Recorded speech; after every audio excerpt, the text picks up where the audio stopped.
us, Lord. We pray for all those in the community that have lost loved ones to death this month, and we pray, Lord, that you would just bring peace to them, Lord, and help them in their walk with you. We pray now for all these things in Jesus' name. Amen. Amen. I pledge allegiance To the flag of the United States of America and to the republic for which it stands, one nation, under God, indivisible, with liberty and justice for all. Thank you, Don. Before we start tonight, this is our regular scheduled meeting on the first Thursday of the month. Proper notice this meeting was given in the legal order of Dade County and has been posted in the hallway of the administration building. And at this time, we'll give a roll call. Mr. Lowry? Here. Mr. Hartline? Here. Ms. Bradford? Here. Vice Chair is here and is absent. I'm going to take we have a quorum, so I'm going to take just a moment. We have a visitor with us tonight, and we usually don't do this at the beginning, but I'm going to ask him to stand and just tell you who he is and get a look at him, because you may want to know later. Would you mind coming to the microphone, please, so people can see and hear you online? Thank you. Good to stand here? Actually, this way. Okay. On this side of it. Face the commission. Yeah, here, face the commission. Here. Face the commissioners. Thank you very much for having me here in the introduction. My name is Charles Luton. I'm running for the U.S. House of Representatives in the 14th District. It's good to be here. This is my first visit to Trenton. I've been to Cloudland Canyon and other areas in the county on a couple of occasions before, but this is great. This is my first run for public office. I am not a politician, I'm a doctor. I sometimes feel like running for public office is a lot like having Alzheimer's disease. You make new friends every day. But it's true, I have made some new friends here today, and this is great, and I really enjoy it, and I thank you, and this will not be the only time that I come. I'm going to be here several times. I hope to get to know a bunch of you better. I'm going to give a plug to one institution that's here, and that's your American Legion post. I dropped by and visited with Mr. Gary Bell and his buddy Rex, and saw their museum over at the post, and it is really a wonderful military museum. It's much better than a small town really would be expected to have, and they do a great job with it. So if you have any interest whatsoever in military history, I recommend you go check it out. Thank you. Thank you, sir, and best of luck. Thank you. All right, we go down to continue with this, the citizen participation. Anyone want to come up and talk to us? We moved this, if you recall, more to the front of this meeting than the bottom of the meeting. So it's not for you people that want to get up and make a presentation, because we try to keep y'all at bay. All right, seeing no one that wishes to, then we will go on down to our, we'll ask our commissioners to give their district reports. Mr. Lowry. Okay, our call activity for our 911 department is about half of what it usually is. Again, I haven't talked to Alex to understand this, but our EMS calls are 226, fire departments 205. The police totals, which includes Dade County Sheriff, Trenton, and the Georgia State Patrol, is at 1368 for a total of 1799. The next part of my report really just applies to my little hometown area on the Creek Road, the north end of the Creek Road by the S&L Body Shop down to about the creek, the Polk Creek Road, Old Birmingham Highway. We haven't had internet, believe it or not. In the age that we're in, we don't have internet. Me and my wife live on a ridge, so we're lucky we've got hotspot. But I talked with Adam Austin, the Trenton Telephone Company, guess it was last Friday. They are hanging cable now.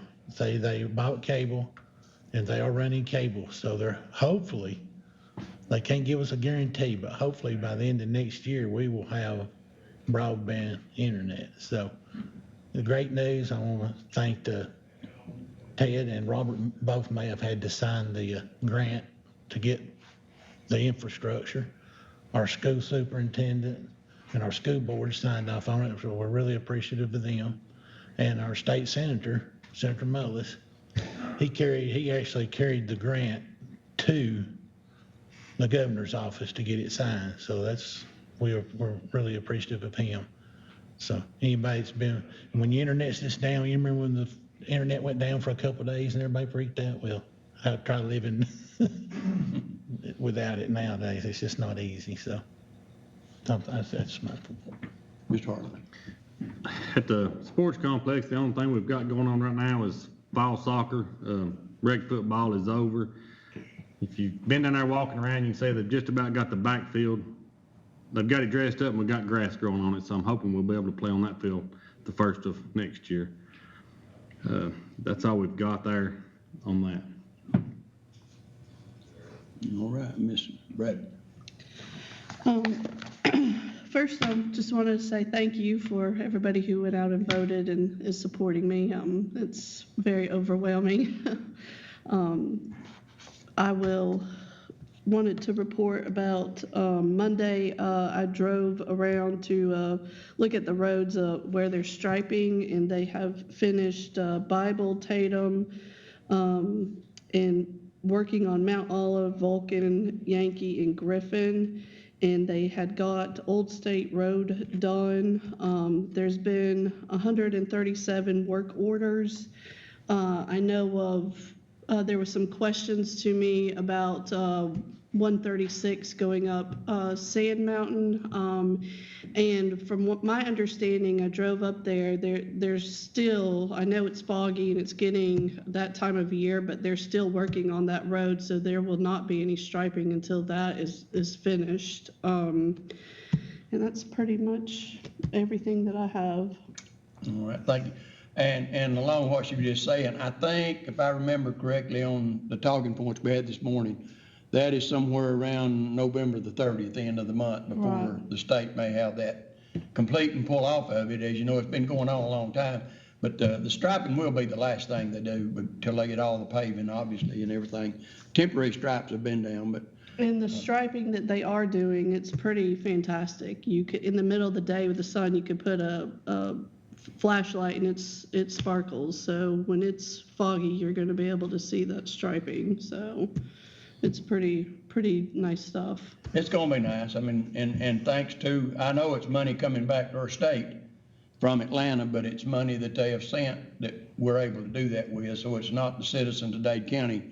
In essence, it is citizens of every county that send the money into the state, but that's the way we get some of it back, and that's a way that it benefits a lot of people if you're driving, especially on these mountain roads in the wintertime. And time about to change, I think, Sunday morning. We get to change time, so we get to fall back. You lose that hour. Everybody come in groggy. And let me correct myself too. It's just the yellow line. They're going to be coming back with the white line. Center line, yeah. Yeah, so it's the center yellow line, and then they'll come back with the white. So make sure that's clear. And with that, and I'm kind of giving more Ted's what he might talk about if he were here. One thing, the Hell's Gap Road, if you've listened already today, you've heard this, it's rehashed. That is scheduled to begin Monday, this coming Monday. It will take, they're saying maybe less than 2 weeks, and we hope that the weather permits that they do that. But it will be some inconvenience for people because it will still be open, but there's going to be waiting either going up or coming down our boat, depending on when, just like the folks just went through on 136. But when you see what they've done to 136, you might say it was worth the wait, even though it's inconvenient. The difference is now you're not waiting in 90-degree weather. You'll be waiting when at least it's cool. So that's to happen. And then I don't know the date that they may start Burkhalter Gap, but that will be the next one that they'll be doing. So those projects are finally coming along, and we hope that everything works out. I usually report on Splash, but with this computer, I haven't brought it up. But I can tell you that the Splash proceeds were up about 2,000 over last month. So again, we're in that $256,000 range for the month. That's you that sat here through the business meeting. You see where a lot of that goes and the request for it. And it's things that most of them are things we have to do. We don't really have a choice. to do them. Some of them it is a choice, but we're doing it for the betterment of the people and the safety. This next week, I want to give a shout out to our veterans. Thursday will be Veterans Day. We will not be open here in this building, or the county be open. But get out. I say this even though I won't be here for the parade, but get out and enjoy the parade and hope the weather's good for those guys, and give them a shout out for what they've done and what they've given to this country, because it's been enormous. So again, we just thank you for being here, and we will now go to our appearances. We don't have anybody, but I think Miss Donna Street's gonna tell you big news about the Dade County Library. Before she starts, I just want to add one thing. When you talk about money coming back from Atlanta, that's sales tax money and that we're using for improvements. Just remember, that's all those people that you see with Alabama tags. That's Tennessee. That's everybody traveling down this freeway helping us pay for our improvements. So just want to make that Thank point. you. The library is in a transition point. Lisa started calling us Library 2.0. So she called me while I was in the meeting Monday to say that we had hired a manager, and her name is Mindy Hayworth, and she'll be going on duty on December the 6th. Well, then she called me yesterday to tell me that our youth education coordinator that's been hired less than a month decided this wasn't the job for her, and we are now opening that position up again. So if you go to the library and you need a little help, Georgiana and April are stepping up to the plate and getting things done. But and so are some volunteers. Linda Wilson's going to be doing another day at the library, and Dade Abercrombie and I are going to volunteer to do one of the children's talks so that the regional people won't have to come. But between now and December, we'll handle it however we need to.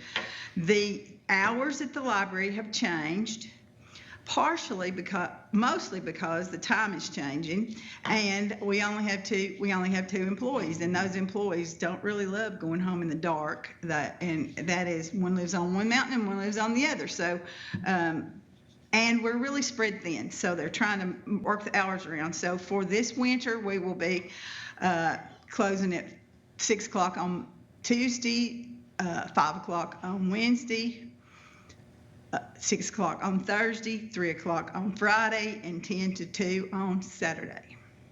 Okay, that's my report for the library. Do you want me to report on the history piece while I'm here? There, I won't call you twice. I have some pictures to be shown. Who's going to show? Who showed? Okay. The Historic Preservation has created our fifth calendar, and you commissioners have a complimentary copy, not because we love you so much, but we do. But because you all have you got the seconds. We had a printing error, and they're too good to throw away, but we wanted you to have one anyway. So You didn't have to tell us that. I shouldn't have, but sometimes I say too much. These are on sale at the library, and they'll be on sale in the commission office. They're $10 a piece. They'll also be on sale at the Dade Expo, and the Friends of the Library has a new ornament this year, the same as like the ABWA used to sell, and it is the New Salem Methodist Church, United Methodist Church, the Rock Building. Let's see what else I have for y'all on that regard. We are making progress on our the Blevinses have not had a chance to get with Lamar and with Ted, and that will happen. We hope that our full presentation on what our phases will be ready for you, we pray, by January.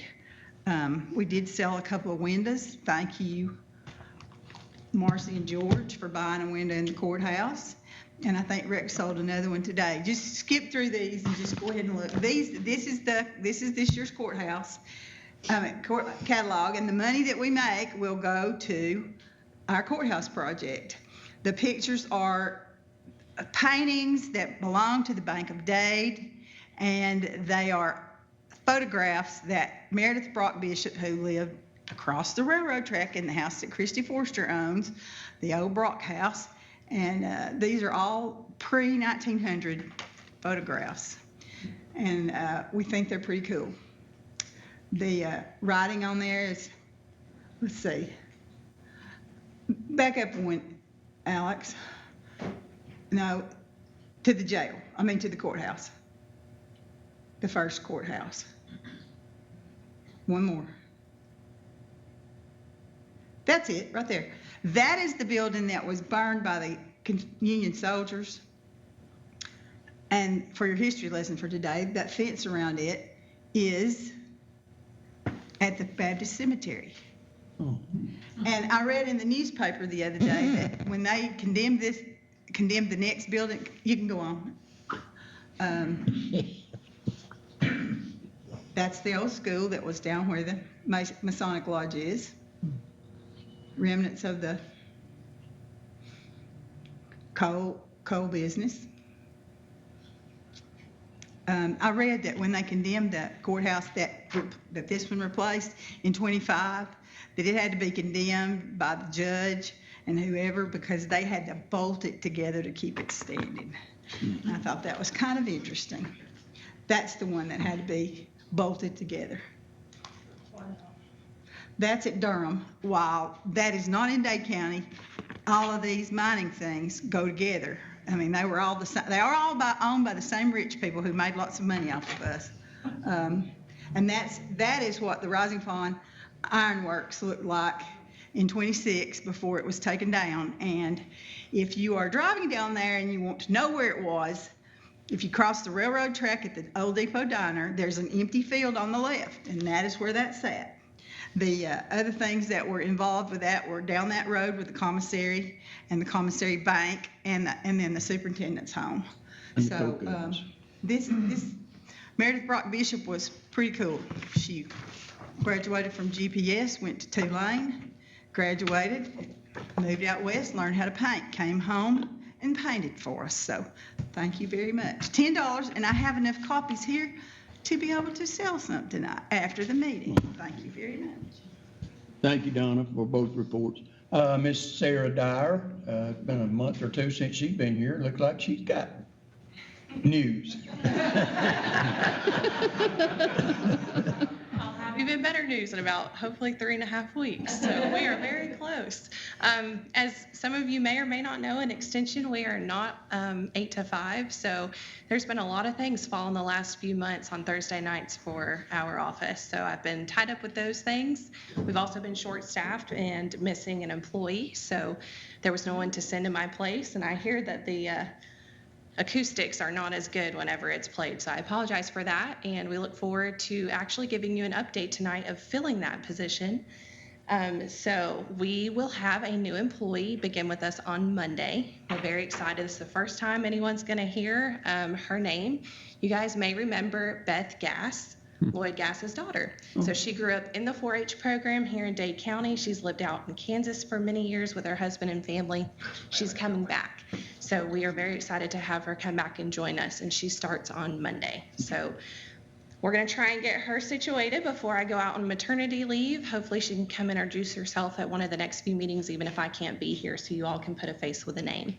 But we are very excited to fill that position. The last few months, we can scroll through if you are ready. Awesome. So in October, we did go to the State Market Goat Show. So many of you remember going to Perry or your kids, grandkids going to Perry.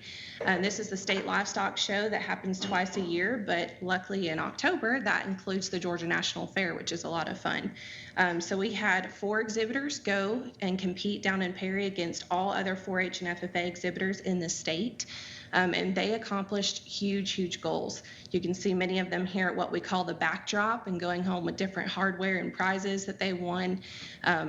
We have 2 exhibitors in these pictures that it was their very first state show, and they still hit phenomenal marks in terms of accomplishment and progress they've made over the season.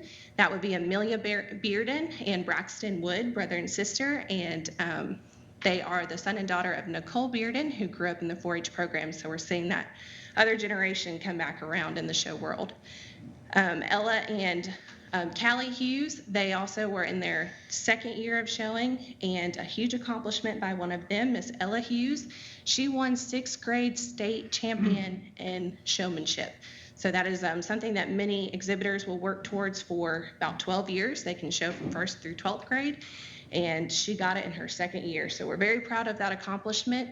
They made a lot of progress, and they've worked very, very hard to do so. So obviously then we get to have a little bit of fun. We work hard, we play hard. So the kids got to have fun at the fair. Some of these pictures are of the camaraderie and the family that you can see within our 4-H livestock show team. So we are very proud of them and had a great time. On Monday night, we will have our chicken show and sale. So this will be the second year that we incorporate the Sale of Champions. We're glad to move it indoors this year, thanks to some COVID things relaxing a little bit. Last year we had it out in the cold outside, but we will bring it indoors. I know many of you have a meeting Monday night, but you can still send a representative on behalf of your family or friend group to support these kiddos. So these kids have gotten 10 chicks back in May. They raised them for the last 6-7 months, and they're going to pick their 3 best hens to bring back and compete at this chicken show. Those that are named Grand Champion and Reserve Champion will then be auctioned off in what we're calling our Sale of Champions. So individuals, businesses, people that want a tax write-off and want to support kids while they do it, you can come buy some laying hens. You can either go home with those laying hens and have hens laying eggs by Christmas, or you can donate them back to the kid, and I don't think they'll complain too much. Our next meeting for the Dade Grass Class for the farmers enrolled in that program is going to be the following night. So the next week we'll have Monday night, Tuesday night programs going on. That will be for those farmers enrolled. We're going to have a guest speaker, one of my colleagues from Whitfield County. He's going to come over and talk about fall weed control and winter grazing problems we may face with mud, things like that.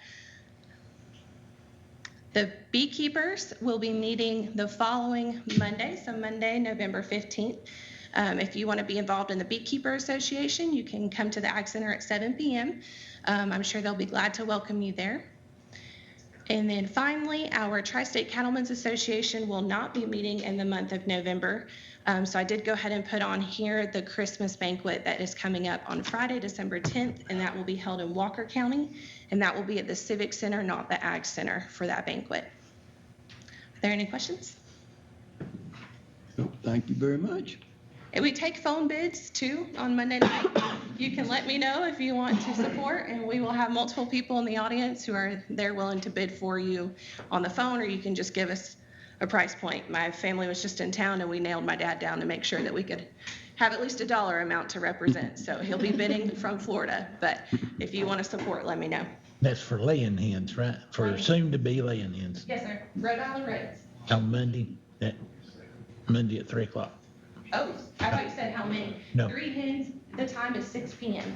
Okay, and you'd be bidding on, do the 3 thing again, just 3 hens total, or? Well, we will auction off we will auction off the Grand Champion pen, which will be 3 hens, and then we will auction off the Reserve Champion pen, which will also be 3 other hens. Thank you. All right, Mr. George Williams with the Alliance for Dade.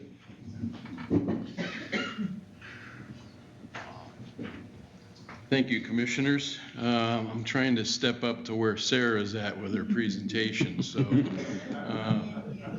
there's our logo. Yay, that worked. That's a start. Okay, so let's go to the next slide. Now we'll talk about what's been going on at the Alliance for the last month. Just a few things. We've increased membership again. Last time we were here, we were at 79, we're at 83, so we're creeping up. I have a goal to be at 100, so I got to hit the bricks pretty hard over the next 6 weeks to get to that, and got some plans of how I might be able to get there. Of course, we're heavy into planning the Dade Expo. Jolly Holidays is what we call it. That's on December the 4th. It'll be at the Dade County High School from 9 until 4 in the afternoon. So we encourage exhibitors to come. If you want to sell your wares, please come. There's limited space left, but we do have some space left for you to bring your goods and sell them to the community. We're also looking for a lot of turnout from the residents of Dade County and our surrounding counties. And I also overheard on the way down here that the guy in the red suit might show up sometime during that day. So if you have kids, we'll advertise what time Mr. Claus will probably show up and have a few kids on his lap. We're also working on Light Up Trenton. Members of our board have been going around talking to businesses, getting them excited about lighting up their businesses. And at 6 o'clock, which is interestingly enough the same time the parade starts, we will do Light Up Trenton. And there will be prizes for the best, and we'll go around and video all the contestants so that you can see what they've done. We attended an IDA, Industrial Development Authority, meeting this month. We also started meeting with representatives of US 11 Antique Alley. That was something that during COVID kind of dropped through through the hole, I guess. But we're working on trying to pick that back up and work with what was there and begin to build relationships with a website and counties that would participate besides Dade County in doing Antique Alley again. So I'll have more information as we go down that road. We're obviously presenting at the commission meeting here on a regular basis, and we enjoy doing this. We enjoy the support that we have from this group. We also go to the City of Trenton Commission meeting, and Jane Dixon covers that pretty much every month for us. So we are doing that. And yours truly, I've done 27 Alliance Lives. If some of you are interested, you've probably seen them. I know when Marcy tees them up to go on the internet, I hear this, "Hi, I'm George Williams from the Alliance for Dade," and I kind of go, plug my ears. But no, it's been a lot of fun doing that. Been out interviewing a lot of neat businesses. I'm learning the county a lot better. But it's, and we're getting great feedback from it. So that's my report for October. If there's any questions, I'd be glad to answer them for you. Oh, do I? Oh, yeah, that's right, I do. The Welcome Center. Yeah, how could I forget that? I should have looked across the street, but it's dark, so I have an excuse. Our numbers in October jumped right back up. If you remember, we talked in August. I think that was school time and those kinds of things. Vacations were ending, so we had a drop, but October's jumped back up. I can't explain the anomaly that's going on between locals. That's the green. We had a huge impact of local people during September, but that's kind of dropped back down to the normal number. So one thing we've added probably in the last month is we did put up all of our locator signs. So we have one as you come off the interstate, both directions. And where did I stick the other one? All the City of Trenton. Yeah, all the City of Trenton. Whichever way you try to sneak in, you'll be able to see our signs. And also as you exit Cloudland Canyon. So, there's 400,000 people a year go there that get a chance to maybe come to our visitor center. So that's it. I don't think I have any more slides unless you made some up for me. Good. Okay, I'm done. Any questions? Thank you for your support. Thank you. I do not see Mr. William back with our economic development, so we will go on into our fiscal matters, and I will ask our CFO to provide the financial report at this time. All right. As of October 31st, 2021, the general fund had a balance of $1,842,615. In investments, we had $1,302,494. Federal Asset Fund, U.S. Treasury, a balance of $0. Sheriff Special Fund, $6,225. Drug Abuse Education Fund, $38,179. Supplemental Juvenile Services Fund, $27,482. Victim Assistance Fund, $2,968. Jail Fund, $5,961. Federal Asset Fund, Department of Justice, 0. Employees Flexible Spending Account, $10,390. And payroll account, $72,257. There's 2 SPLOST funds now available. We still have 2015 SPLOST funds. The project account has a balance of $75,095, and then the proceeds account has a balance of $380,889. Most of those funds have been reserved, just so you know, for the purposes of outstanding approvals but that the commission had considered and approved. Some of those would include the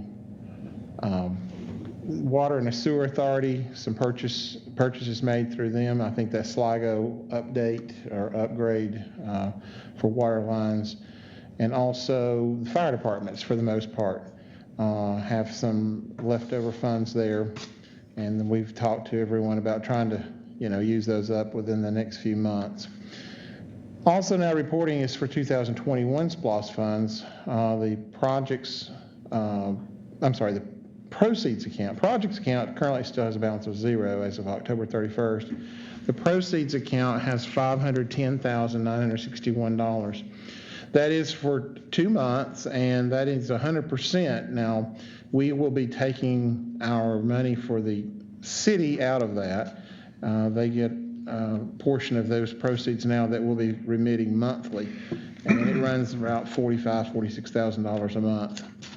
So just so you know, that will be coming out. Series 2013 bonds all have a balance of 0 as far as the debt service goes. As of September 30th, 2021, the income statement for the county, we have received $959,819. We had budgeted $773,125, so we were in excess funds of $186,694. Year to date, we have spent $1,975,745, and we have budgeted $1,694,000. I'm sorry, I said spent. We brought in $1,975,745, but we've had only budgeted $1,694,401. So we actually are in excess of funds of $281,344. And one of the larger things that caused that, just so you know, that's not on here. That'll be on next month's report. But the insurance premium tax came in, and it was a little healthier than we had anticipated, but we'll report that next month. As far as the expenses go for September 30th, we have expensed $1,104,959. We'd budgeted $1,195,834, so we were under budget $90,874. Year to date, we've expensed $3,370,725, and we had budgeted $3,542,165. So again, we were under budget $171,440. Budget attained so far with the first quarter down here was 25%. Revenues attained were at 15.03%, and expenses attained were at 25.64%, which is pretty much on the mark. Next month, we'll see that number increase as far as revenues because the taxes, again, are due this month, I forgot what the date, around the 20th, 25th, I don't know. Pay it early on the 15th to be safe. Don't listen to me. Local option sales tax for the month for October was $205,517.11, and special purpose local option sales tax for the month of October received was $256,896.34. And again, we'll continue to report 100% of SPLOST on this report, but again, about 16 point, I don't know, something percent comes out and goes to the city each month. And the reason we're going to be doing that is because they're no longer paying bonds. They chose not to bond their funds, so the county will be remitting that monthly as according to the intergovernmental agreement we have in place. The 2015 SPOS tracking worksheet is available there and for your review. And we will next month have a 2021 SPOS tracking worksheet for your review. And also, just so you know, well, let me finish this. The Dade County Tax Commissioner's Office has collected 13.48%. This is through September 30th. That is budgeted was $5,197,000 total, but she's brought in $700,472. Again, that's 13.48%. So you know the auditor, our CPA firm, Henderson, Hutcherson, McCullough, did come for the month, and so far so good. They've done a thorough job. They did a lot of work in Chattanooga remotely. That's the beauty of technology. It allows them to do that, and they learned a lot. We learned a lot with them last year through COVID, allowing them to do that. But they have been in the office for a couple of weeks examining documentation. Everything looks good. They will hopefully make a final report between now and early December. We won't, that's, you know, our next meeting will be, I think, December 1st or 2nd, something along those lines. And we hope that they'll have that prepared for us, but if not, it'll be pretty close. We are doing a single audit. Most, in case you're not aware, single audit just is a deeper dive, especially into the grants, because we've exceeded $750,000 in grant revenues total. We have to do a full single audit on all the grants. So that is not very fun to go through, but that's the way it's going to be between now and 2026. So, you know, that concludes the financial report. All right, thank you. Are there any questions for Mr. Townsend concerning the financial report? If not, I need a motion to approve. A motion to approve. Do I hear a second? My second. All right. We have a motion and a second. I'll now call the roll. Mr. Lowry? Yes. Mr. Hartline? Yes. Ms. Bradford? Yes. And the vice chair votes yes. So the motion passes. Mr. Chairman, may I add one more comment? I normally don't do this, but we've heard several folks, I mean, not several, we've heard 2 or 3 comments in the community that we just don't understand why that county doesn't get an audit done. We have an audit done every year. It's a state law. So you're very welcome to go look at all of our audits. They're on our website.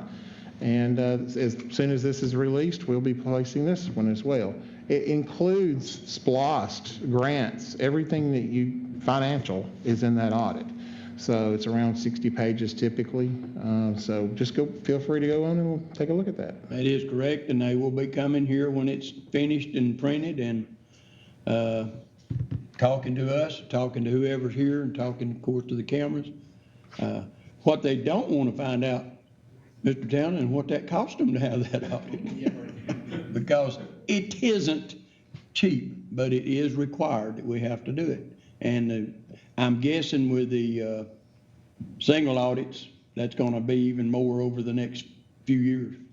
It is, but the good thing is ARP does pay for that because that's what's caused most of what has caused our excess in funds and grant funds. And so ARP funds are, an allowed expense is audit expense. So that part will be handled through that. So that's a good thing. Thank you very much.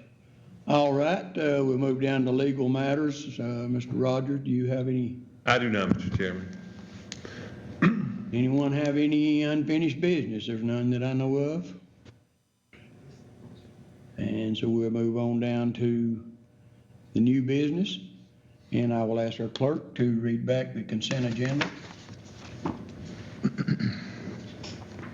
On tonight's consent agenda, we have approval of the agenda as presented, approval of the previous meeting minutes.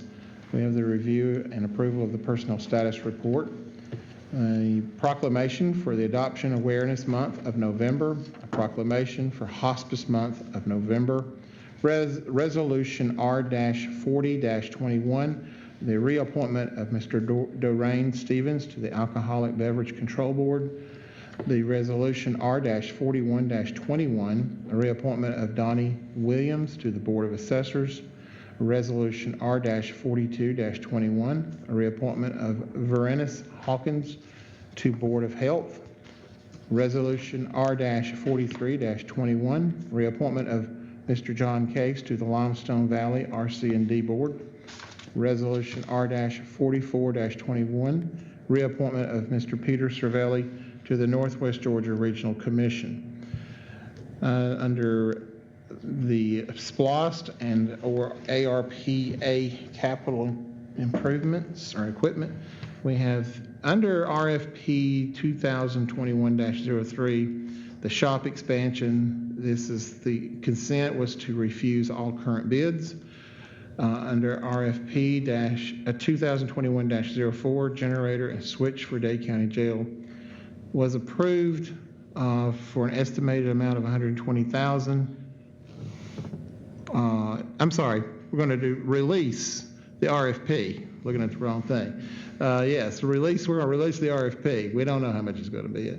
We think it'd be around 120,000. But anyway, release for the RFP, which will go out, by the way. It's on our website this evening, and so we start placing those bids. RFP 2021-05 is for 3 Explorer utility police interceptor vehicles for the EcoBoost engine. And that is for a total not to exceed $190,000 through the Dade County Sheriff's Office.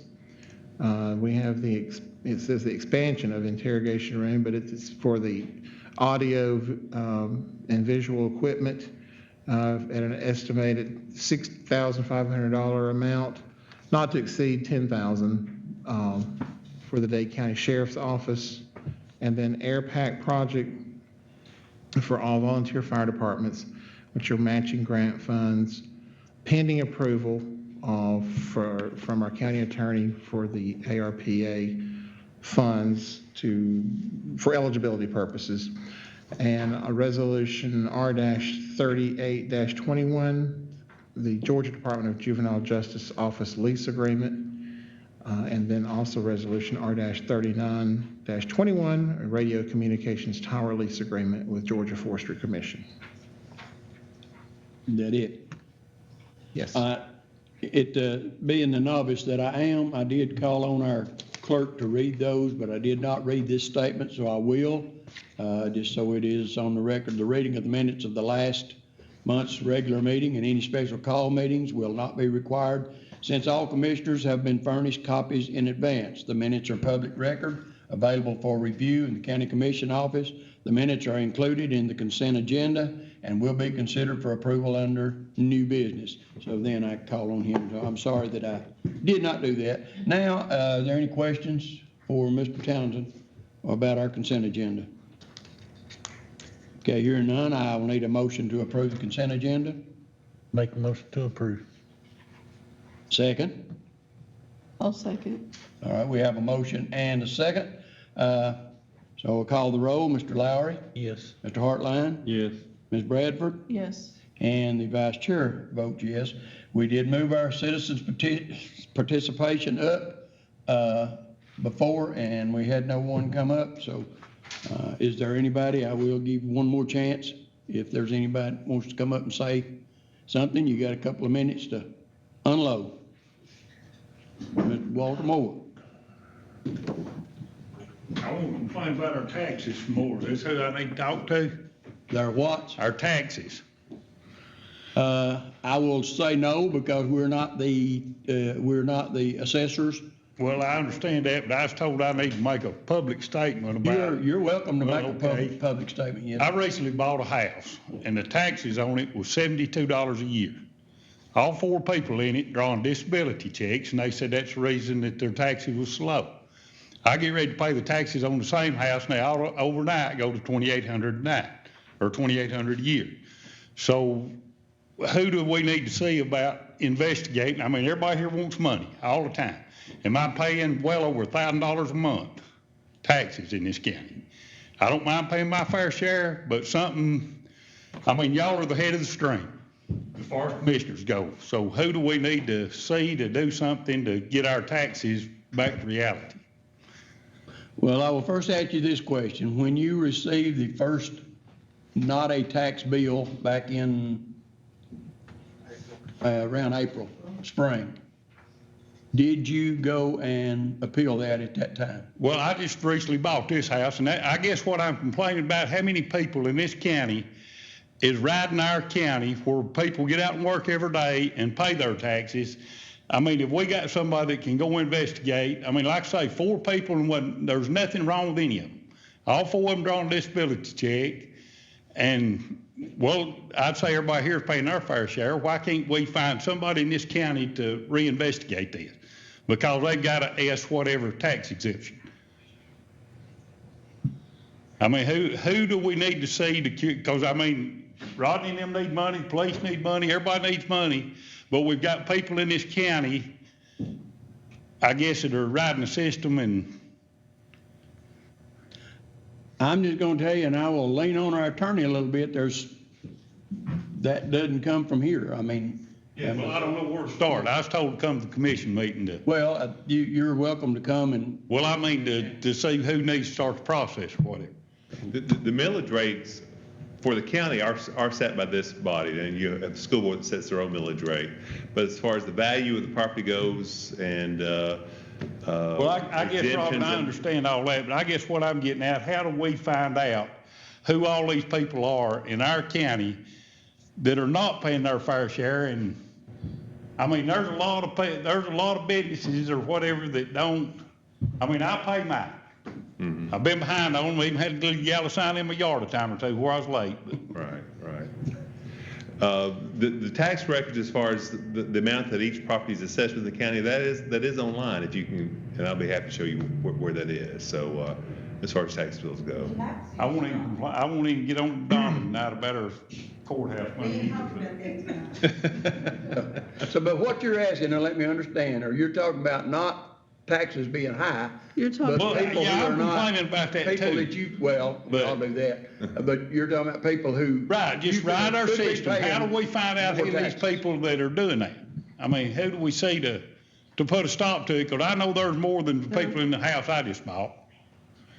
If you suspect somebody is drawing disability, that if you suspect somebody's drawing disability who doesn't deserve it.